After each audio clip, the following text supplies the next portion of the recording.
You've made your loyalties clear. You can leave. Dad, I talked to Mom about your first wedding, and she said that she loved you. And when you danced and you showered her with golden balloons, that it was the perfect moment. She said that. Just that. She said it was perfect. How can she marry another guy? Because he makes her happy now. She's lying. She's a liar. She's lying to herself. She's lying to you. I hope you know that. She's lying. Dad, you can't make me choose sides. I think you already have. Okay, I realize that you're in a very bad mood right now, but look at you. Hell of a day for you to master the art of the understatement. I have something that can make it better. What? Okay? Turn around and meet Molly. Molly, my dad. You're Molly? You gonna make it all better? What are you gonna do? You make balloon animals? Do you juggle? Entertain me. Nothing? Useless. Elevator's over there. I'm sure you can figure it out after that. Molly wrote a book. Oh, goody from Molly. Snooki wrote a book. Snooki wrote 3. Well, Molly wrote a good book. A very, very great book, actually. Terrific. What does that have to do with me? Didn't you acquire a publishing house when you expanded your empire? No, Star. I acquired 2 publishing houses. You should invest in this. You will make a mint. I'm telling you, I couldn't put the novel down. It was so good. Okay. I trust your taste. You've got great taste in everything but boys. I will give that manuscript a look-see, provided you do one thing in return. Name it. Boycott your mother's wedding. I can't get rid of Tracy unless I get a majority of the shareholders behind me. Right now, as it stands, she's got 41%, assuming that Alice and Maya throw their weight behind her. Yeah, probably. Okay, with Mom and Sky, I've got 35%. Now, you join the cause. Well, hey, suddenly we've got ourselves a tie. And that means that Sam has the deciding vote. So you're asking me to help remove Tracy from ELQ? Look, I don't want to cut her out completely. I just want to remove her as the CEO. Has she done that bad of a job? Well, ELQ has certainly done better. And you think you could fix it? Michael, I know ELQ like the back of my hand. Before Ned opted out for his little music career, I was the one being groomed to take over the company. Of course, I think we all know how that ended up. Yeah, didn't you embezzle like half of ELQ's operating budget? Yes, which is another reason why grandfather was ashamed of me. But he got most of the money back. It was confiscated and was returned after my so-called death. Still, I can see why the shareholders would have a hard time trusting you.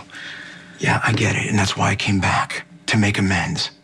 Michael, I'll do whatever I have to uphold the Quartermain legacy. It's too late for me to make grandfather proud, but I really believe that I can make the family proud, and I could use your help. I don't know. Tracy's been pretty decent to me. We kind of get along. At least we did. Okay, what changed? You coming back, and then she went on this mission to throw you in prison. So that means you'll consider it. Must be terrible, Carly, really, knowing that Michael is that impressionable young boy he once was. Don't talk about my kid. Michael knows who his parents are. He knows we love him, and he loves us. Well, give it time. You and Sonny can't keep him walled up anymore. You can't lie and spin your way out of it this I don't need to time. lie. Michael remembers everything. He remembers being kidnapped and being lied to. He remembers seeing AJ almost kill Jason. Oh, that's it, of course. Jason isn't here anymore. He's not here to save you and clean up your messes. Well, finally, Michael's gonna get to know who his father really is, and he'll get to know his mother for what she really is, the slut of Port Charles.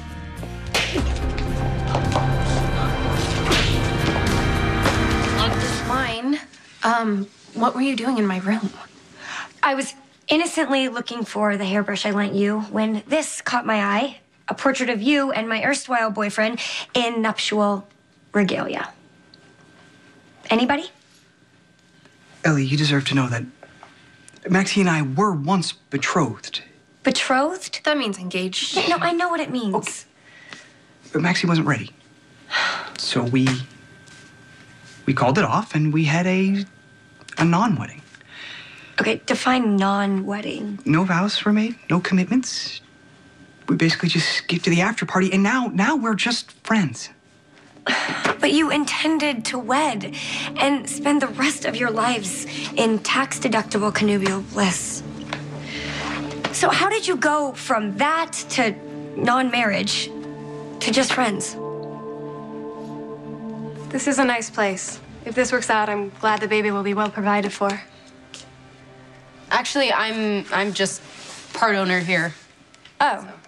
Still, you're certainly doing better than my husband and I, given how much surrogacy costs. Yes, it is expensive. Well, look, my father was generous enough to help us out. Oh, that's nice. What I wouldn't give to have a fairy godfather. It's not quite like that, though. You know, we're good for it. It'll all be stipulated in a contract. We'll cover any costs related to pregnancy. Would that include my rent? I don't want to sound selfish, but having a baby, there's a lot of overhead. Groceries, medicine, and it may not always seem like it, but it's all for the benefit of the baby. You do want a healthy, stress-free surrogate, right? Yeah, we can just work that out in the details. I hope so. You're a lovely couple. I'd much rather help you out than the others. Sorry, others? I thought I told you there's another couple. You're talking to another couple? It's just talk. Obviously, there hasn't been a commitment. But in the interest of full disclosure, I should tell you they're offering a very generous package. Well, people who can't carry their own child will go to great lengths to get one, but we don't want to buy a baby. What else would you call it? Son, ELQ is your birthright. Now, I understand that maybe you're nervous, but I could teach you, if you'll let me. I got school and stuff. I have no time to learn the ropes at ELQ. So you're saying that really this is just a question of having enough time? Yeah. Or maybe it's something else. Like what? That night in lockup, when you refused to leave my side, I felt like you and I were really connecting. And I gotta tell you, now I feel like you're pulling away. I'm just being cautious. You sure Sonny hasn't gotten to you? Why are you with Johnny? Don't you want a real man? Why don't you show me one? I'll let you know. I mean, he's weak. I didn't know vulnerability turned you on so much. You know what I mean? You got a point there, Sonny. Mm-hmm. I do like a strong man. Which reminds me, where's Milo? Huh? That guy's built like a brick house. He's a great kisser to boot. Why isn't he on guard duty? Are you afraid we won't be able to resist each other? I'm not worried about Milo. You should be. Youth and vigor. I'd take him over you any day. Or the plumber. Or the garbage man. Or the exterminator.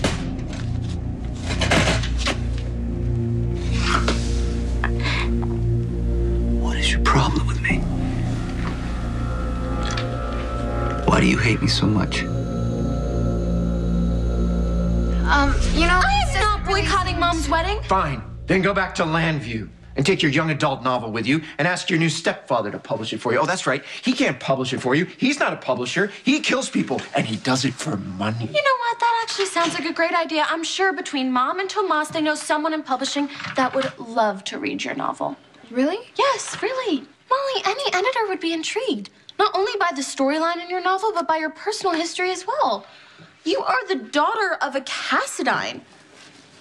And the sister to the notorious Sam Morgan, who was in a very public kidnapping. Excuse me? Oh, I'm sorry. You didn't know that Molly is Sam Morgan's sister?